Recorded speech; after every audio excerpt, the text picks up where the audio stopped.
One. Hello everybody, welcome to this week's edition of Game Center. On this week's episode, Pokemon are back upon us with an 8th generation, Red Dead Online goes a little bit or maybe a lot awry, and EVO 2019's game announcements cause a ton of controversy. All that and more this week on Game Center. For the first time ever, a mainline entry in the Pokemon franchise is coming to home consoles. Well, the Switch is a handheld and a console. You can play it at home. It's a console. But either way, this 8th generation, titled Pokemon Sword and Pokemon Shield, is coming to the Nintendo Switch in late 2019. Now, also announced were the 3 starting Pokemon, Grookey, Scorbunny, and Sobble.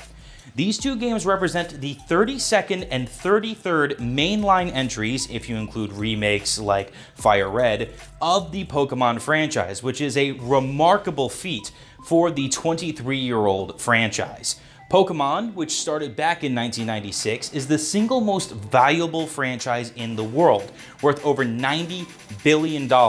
That's more than Mario, the Marvel Cinematic Universe, and Harry Potter combined. And the media behemoth is still red hot and shows absolutely no signs of slowing down whatsoever.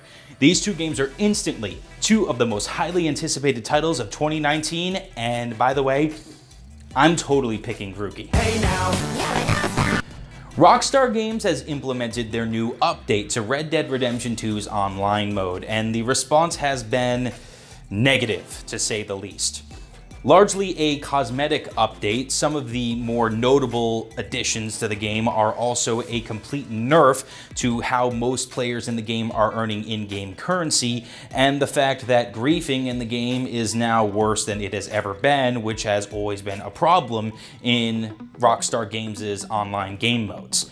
Now, again, Red Dead Redemption 2 was one of the most critically and commercially successful games of all of 2018, but the online mode has so far left fans wanting. Many were hoping that the online mode would be different from Grand Theft Auto V, an online mode which has always had the label of being a bit stingy when it comes to the online economy and having a few too many aesthetic updates. But time will tell. Grand Theft Auto V's online mode has been going strong for the better part of 5 years now and still is seeing consistent updates. We can probably expect the same kind of level-up updates to be coming to Red Dead Redemption 2 over the coming years. We have a new Overwatch hero making his way towards the payload, at least on the current PTR servers for the game. Baptiste is a support hero and one of the game's most robust characters, at least so far as the overall toolset of the character is concerned.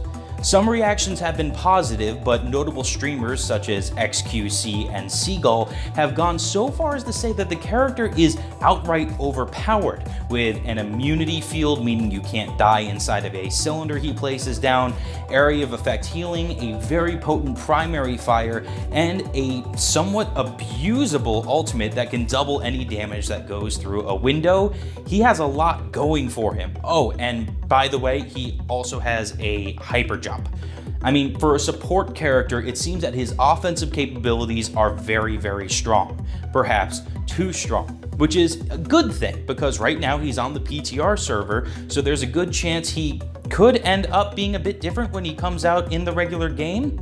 But some are concerned that he could become far too much of the focus of Overwatch's current meta, which right now, the meta for Overwatch already isn't considered the greatest thing. So for it to be focused purely on one character is something that die-hard fans of the game certainly do not want to see.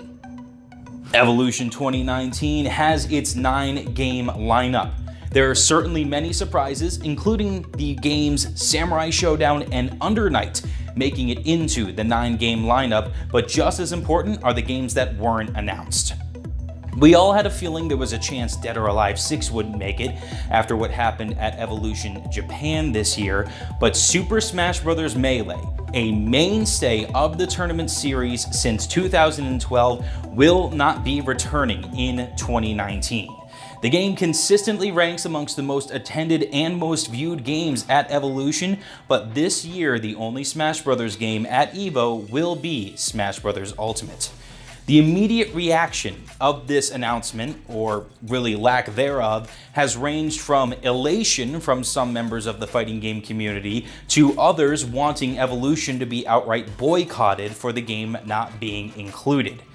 Some have theorized that it's a bit of a logistical issue rather than the game doesn't fit anymore.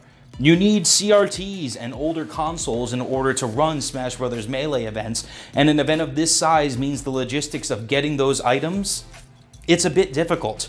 But either way, Melee or no, it is a very exciting 9-game lineup for the Evolution 2019 event happening in Las Vegas this August. Our first match in the Elite Series this week was a rematch of the Season 1 Finals with Buff Katarina facing off against Bloody Gaming. The number 1 seed in postseason was on the line as we entered Game 1 with Buff Katarina looking strong at the start. But a strong series of team fights slowly gave Bloody Gaming the edge.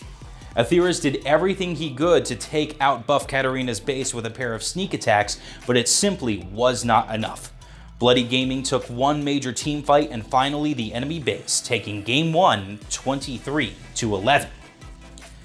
Game 2 was a more convincing game from Buff Katarina. Groups of double kills throughout the early game were capped with an absolutely amazing play by Jurassic, granting Buff Katarina control across nearly the entire map. This one was way more one-sided, ending with a final ace and a final kill count of 21-7 in favor of Buff Katarina.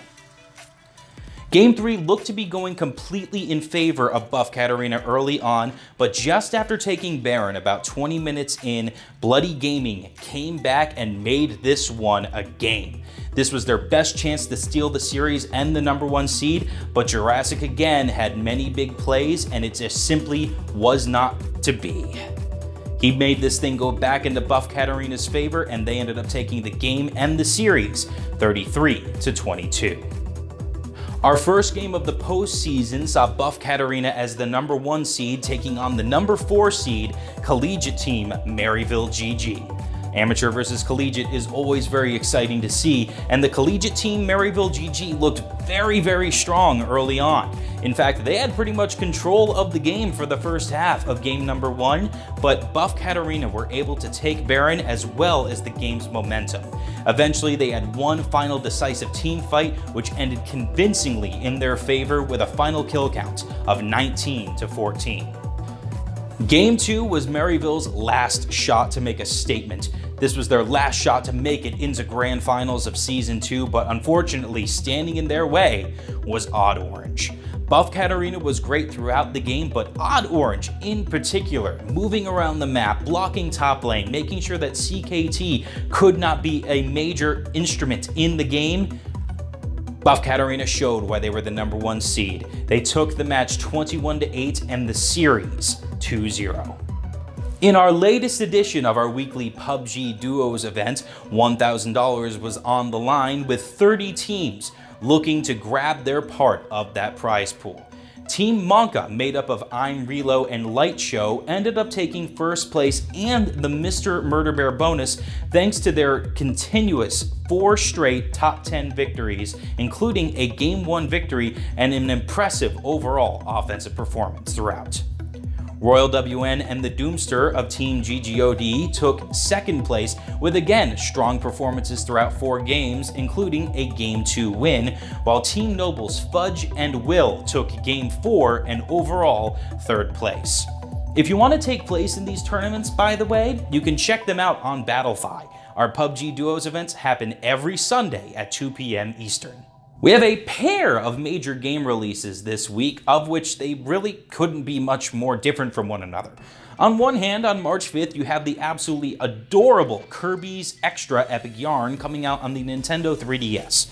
This is an adorable game that's great to play both with your kids and just with friends, and it's going to be even better now that the game is available on a mobile platform.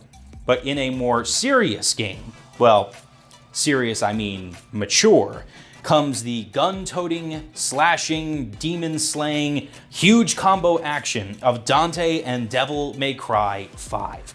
This game is very highly anticipated, especially by me and a few other members here at PlayerOne Esports. Again, both games are releasing on March 5th. And that's going to be it for this week, everyone. Thank you for joining me here on Game Center. If you want to know more about what's going on in the world of PlayerOne, check us out here on YouTube, over on Twitch, and please give us a follow on social media. You can find us on Instagram, Facebook, and Twitter, and we are constantly updating those platforms to let you guys know everything that is going on in our world that we're trying to bring to you. This has been Scan with Game Center on PlayerOne Esports. Happy gaming, everybody.